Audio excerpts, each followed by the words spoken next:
त्वमेव माता च पिता त्वमेव, त्वमेव बन्धुश्च सखा त्वमेव, त्वमेव वेदां द्रविणं त्वमेव, त्वमेव सर्वं मम देवदेव।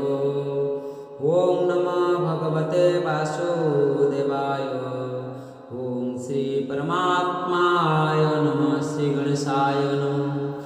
ॐ नमो भगवते वासुदेवाय। श्रीमद् भागवत महापुराण तृतीय स्कंद। मनुष्य जनि को प्राप्त हुए जीव की गति का वर्णन। श्री भगवान कहते हैं, माता जी, जब जीवों को मनुष्य शरीर में जन्म लेना होता है तो वह भगवान की प्रेरणा से अपने पूर्व कर्मानुसार देह प्राप्ति के लिए पुरुष के बीजकोण के द्वारा स्त्री के उदर में प्रवेश करता है। वहाँ वह एक रात्रि में स्त्री के रज में मिलकर एक रूप कलल बन जाता है। 5 रात्रि में बूंद रूप हो जाता है। 10 दिनों में बेर के समान कुछ कठिन हो जाता है और उसके बाद मांसपेशी अथवा अंडज प्राणियों में अंडक के रूप में परिणत हो जाता है। 1 महीने में उसके सिर निकल आता है। 2 मास में हाथ, 5 आदि अंगों का विभाग हो जाता है और 3 मास में नख, रोम, अस्थि, चर्म, स्त्री पुरुष के चिन्ह तथा अन्य छिद्र उत्पन्न हो जाते हैं।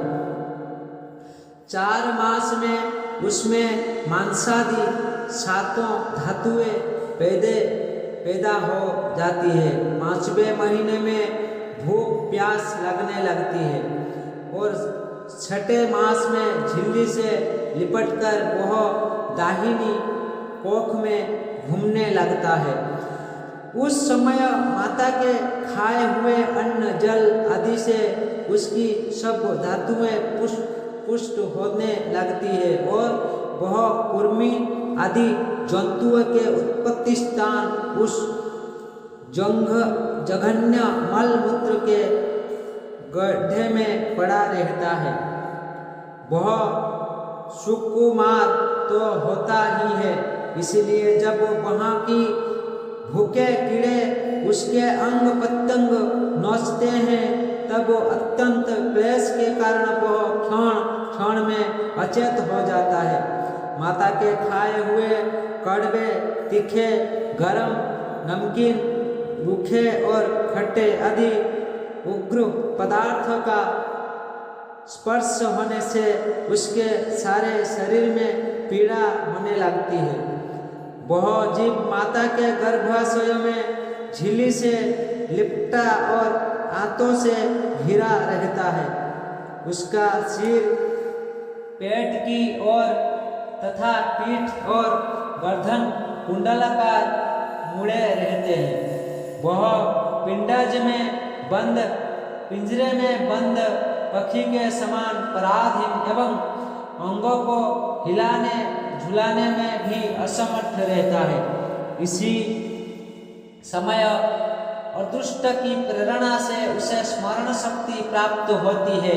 तब अपने 100 जन्मों के कर्म याद आ जाता है और वह बेचैन हो जाता है तथा उसका दम घुटने लगता है। ऐसी अवस्था में उसे क्या शक्ति मिल सकती है? 7वां महीना आरंभ होने पर उसमें ज्ञान शक्ति का भी उन्मेष हो जाता है, परंतु प्रसूति वायु से चलायमान रहने के कारण वह उसी उदर में उत्पन्न हुए विष्ठा के कीड़ों के समान एक स्थान पर नहीं रह सकता।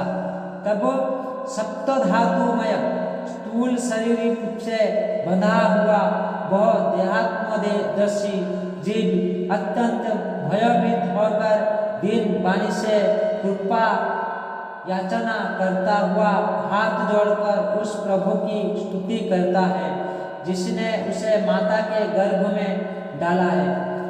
जीव कहता है, मैं बड़ा अधम हूँ। भगवान ने मुझे जो इस प्रकार की गति दिखाई है वह मेरे योग्य ही है। वो अपनी शरण में आए हुए इस नश्वर जगत की रक्षा के लिए भी अनेक प्रकार के रूप धारण करते हैं। अतः मैं भी भूतल पर विचरण करने वाले उन्हीं की निर्भय चरणारविंद की शरण लेता हूँ। जो मैं जीव इस माता के उदर में देह, इंद्रियों और अंतकरण रूपा माया का आश्रय कर पुण्य पाप रूप कर्म से आच्छादित रहने के कारण बद्ध की तरह हूँ। वही मैं यही अपने संतप्त हृदय में प्रतीत होने वाले उन विशुद्ध उपाधि रहित आविकारी और अखंड बोध स्वरूप परमात्मा को नमस्कार करता हूँ। मैं वस्तुतः शरीरादि से रहित असंग होने पर भी देख मैंने 5 भौतिक शरीर से संबंध हूँ और इसीलिए इंद्रियों, गुण, शब्दादि, विषय और चिदाभास अहंकार रूप जान पड़ता हूँ। अतः इस शरीर आदि के आवरण से जिनकी महिमा कुंठित नहीं हुई है, उन प्रकृति और पुरुष के नियंता, सर्वज्ञ, विद्या शक्ति संपन्न परम पुरुषों की मैं वंदना करता हूँ। उन्हीं की माया से अपने स्वरूप की स्तुति नष्ट हो जाने के कारण यह जीव अनेक प्रकार के सप्तदि गुण और कर्म के बंधन से युक्त इसी संसार मार्ग में तरह तरह के कष्ट झेलता हुआ भटकता रहता है। अतः उन परम पुरुष परमात्मा की कृपा के बिना और किसी युक्ति से इसे अपने स्वरूप का ज्ञान हो सकता है।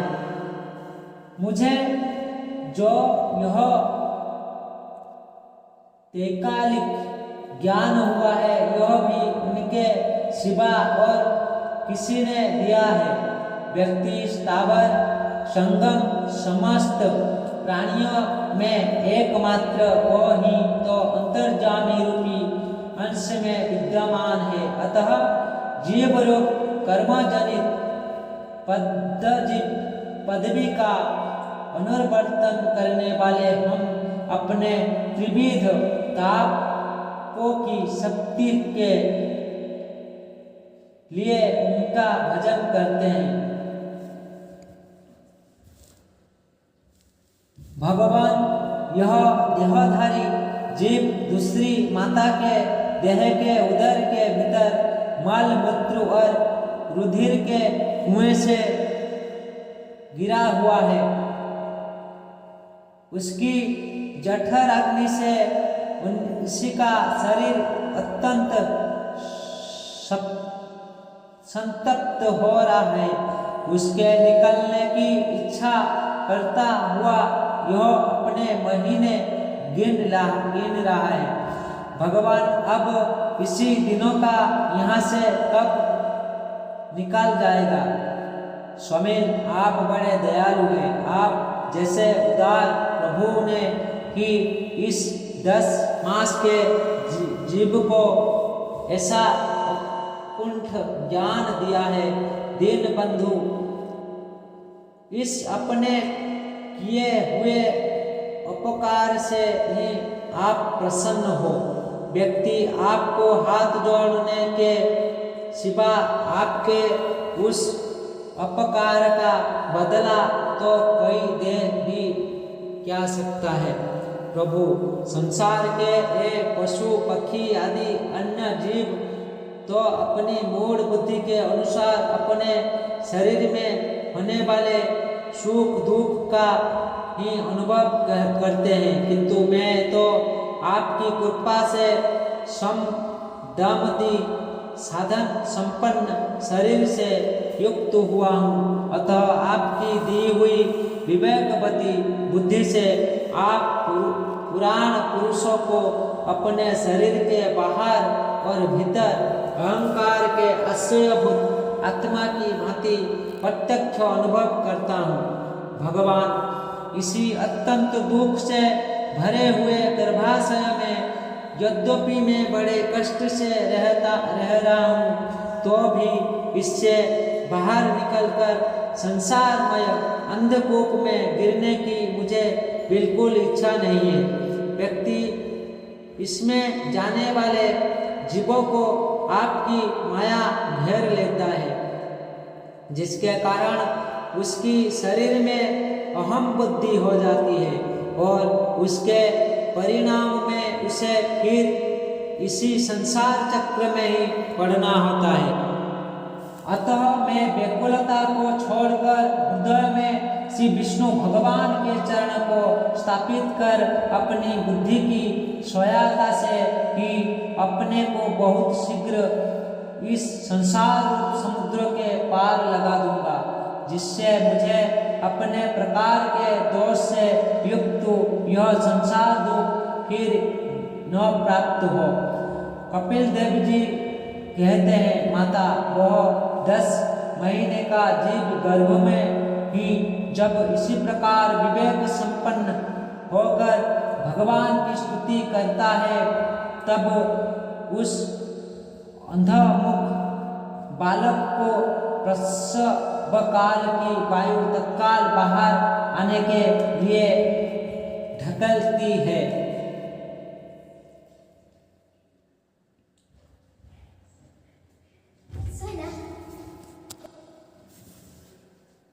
उसके सहसा फैलने पर वह बालक अत्यंत व्याकुल हो नीचे सिर करके बड़े कष्ट से बाहर निकलता है। उस समय उसके श्वास की गति रुक जाती है और पूर्व स्मृति नष्ट हो जाती है। पृथ्वी पर माता के रुधिर और मूत्र में पड़ा हुआ वह बालक विष्ठा के कीड़े के समान छटपटाता है। उसका गर्भवास का सारा ज्ञान नष्ट हो जाता है और वह विपरीत गति देहाभिमान रूप अज्ञान दशा को प्राप्त होकर बार बार जोर जोर से रोता है। फिर जो लोग उसका अभिप्राय नहीं समझ सकते, उनके द्वारा उसका पालन पोषण होता है। ऐसा अवस्था में उसे जो प्रतिकूलता प्राप्त होती है, उसका निषेध करने की शक्ति भी उसमें नहीं होती।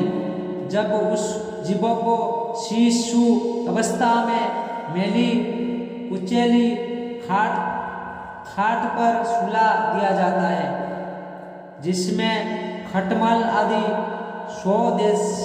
स्वदेज जीव चिपटे रहते हैं, तब उसमें शरीर को खुजलाते, उठाने अथवा करवट बदलने की भी सामर्थ्य न होने के कारण वह बड़ा कष्ट पाता है। उसकी त्वचा बड़ी कोमल होती है, उसे डांस, मच्छर और खटमल आदि उसी प्रकार काटते रहते हैं जैसे बड़े कीड़ों को छोटे कीड़े। उसी समय उसका गर्भावस्था का सारा ज्ञान जाता रहता है, शिवा रोने के वह कुछ नहीं कर सकता। इसी प्रकार बाल्य, कौमार और पौगंड अवस्था के दुख भोग कर वह बालक युवावस्था में पहुंचता है। इसी समय उसे यदि कोई इच्छित भोग नहीं प्राप्त होता तो अज्ञानवश उसका क्रोध उद्विग्न हो उठता है और वह शोकाकुल हो जाता है। देह के साथ ही साथ अभिमान और क्रोध बढ़ जाने के कारण वह काम परवश जीव अपना ही नाश करने के लिए दूसरे कामी पुरुष के साथ वैर ठानता है। खोटी बुद्धि वाला वह ज्ञानी जीव पंचभूत से रचे हुए इसी देहों में मिथ्या भी निवेश के कारण निरंतर में मेरे पौन का अभिमान करने लगता है। जो शरीर उसे बुद्धावस्था आदि अनेक प्रकार के कष्ट ही देता है तथा अविद्या और कर्म के सूत्र से बंधा रहने के कारण सदा उसके पीछे लगा रहता है। उसके लिए यह तरह तरह के कर्म करता रहता है, जिसने बंध जाने के कारण उसे बार बार संसार चक्र में पड़ना होता है। स्व मार्ग में चलते हुए यदि उसका किन्हीं जिह्वा और उपस्थेंद्रियों के भोग में लगे हुए विषय पुरुष से समागम हो जाता है और यह उनमें आस्था करके उन्हीं का अनुगमन करते लगता है, तो पहले के समान ही फिर मार की योनियों में पड़ता है, जिसके संग से उसके सत्य शौच बाहर भीतर की पवित्रता दया वाणी का स्वयं बुद्धि धन संपत्ति लज्जा यश क्षमा मन और इंद्रियों का स्वयं तथा ऐश्वर्य आदि सभी सद्गुण नष्ट हो जाते हैं। उन अत्यंत शोचनीय स्त्रियों के क्रीड़ा मृग खिलाना अशांत मूड और देहात्मदर्शी असत्य पुरुष का संग कभी नहीं करना चाहिए। व्यक्ति इसी जीव को किसी और का संग करने से ऐसा मोह और बंधन नहीं होता जैसे स्त्री और स्त्रियों के संगियों का संग करने से होता है। एक बार अपनी पुत्री सरस्वती को देखकर ब्रह्मा जी भी उसके रूप लावण्य से मोहित हो गए थे और उसके मुर्गी रूप होकर भागने पर उसके पीछे निर्लज्जता पूर्वक मुर्ग रूप होकर दौड़ने लगे। उन्हीं ब्रह्मा जी ने मरीचि आदि प्रजापतियों की तथा मरीचि आदि में कश्यपादि को और कश्यपादि ने देव मनु आदि प्राणियों की सृष्टि की। अतः इनमें एक ऋषि प्रवर नारायण को छोड़कर ऐसा कौन पुरुष हो सकता है जिसकी बुद्धि स्त्री रूपिणी माया से मोहित न हो।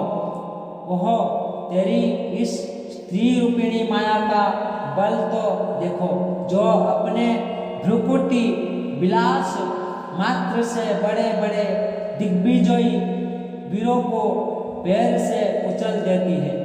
जो पुरुष योग के परम पद पर आरूढ़ होना चाहता है अथवा जिसे मेरी सेवा के प्रभाव से आत्मा अनात्मा का विवेक हो गया है, वह स्त्री का संग कभी न करे।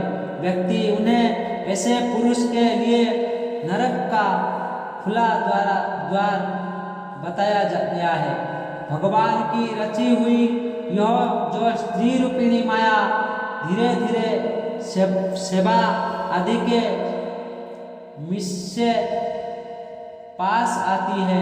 इसे 3 कोस से ढके हुए कुएं के समान अपनी मृत्यु ही समझो। स्त्री में आसक्त रहने के कारण तथा अंत समय में स्त्री का ही ध्यान करने से जीव को स्त्री योनि प्राप्त होती है। इसी प्रकार स्त्री योनि को प्राप्त हुआ जीव पुरुष रूप में प्रतीत होने वाली मेरी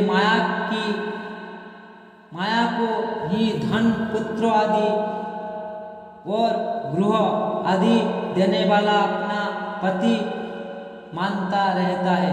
जो जिस प्रकार व्याधि के कानों के लिए लगने पर भी बेचारे भले भाले पशु पक्षियों को फंसाकर उनके नाश का ही कारण देता है, उसी प्रकार उन पुत्र, पति और गृह आदि को विधाता के निश्चित की हुई अपने मृत्यु ही जाने।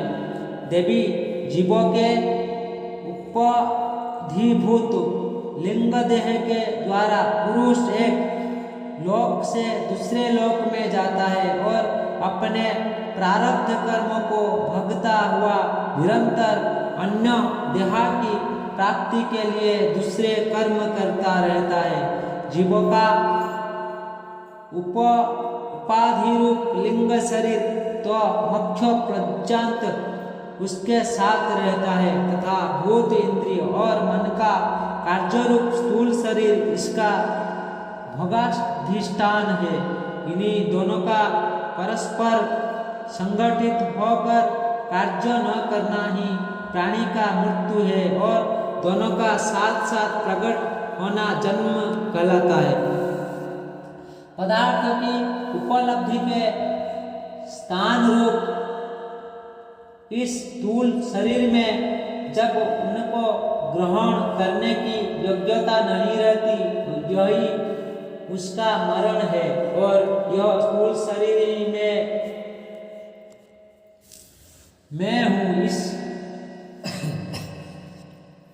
इसी अभिमान के साथ उसे देखना उसका जन्म है। नेत्रों में जब किसी दोष के कारण रूपादि को देखने की योग्यता नहीं रहती, तभी उनमें रहने वाली चक्षु इंद्रिय भी रूप देखने में असमर्थ हो जाती है और जब नेत्र और उसमें रहने वाली इंद्रियों दोनों ही रूप देखने में असमर्थ हो जाते हैं, तभी इन दोनों के साक्षी जीव में भी वह योग्यता नहीं रहती। अतः मुमुक्ष पुरुष को मरणादि से भय, दीनता अथवा मोह नहीं होना चाहिए। उसे जीव के रूप का जानकर, उसे जीव के स्वरूप को जानकर धैर्यपूर्वक निस्संग भाव से विचरना चाहिए तथा इस मायामय संसार में योग वैराग्य युक्त सम्यक ज्ञानमय बुद्धि से शरीर को निक्षेप धरोहर की भांति रखकर उसके प्रति अनासक्त रहते हुए विचरण करना चाहिए। इति श्रीमद्भागवते महापुराणे परमहंस संहितायां तृतीय स्कन्धे कपिलेयपाख्याने जीवगति नैमित्तिकात्रिंशोऽध्यायो।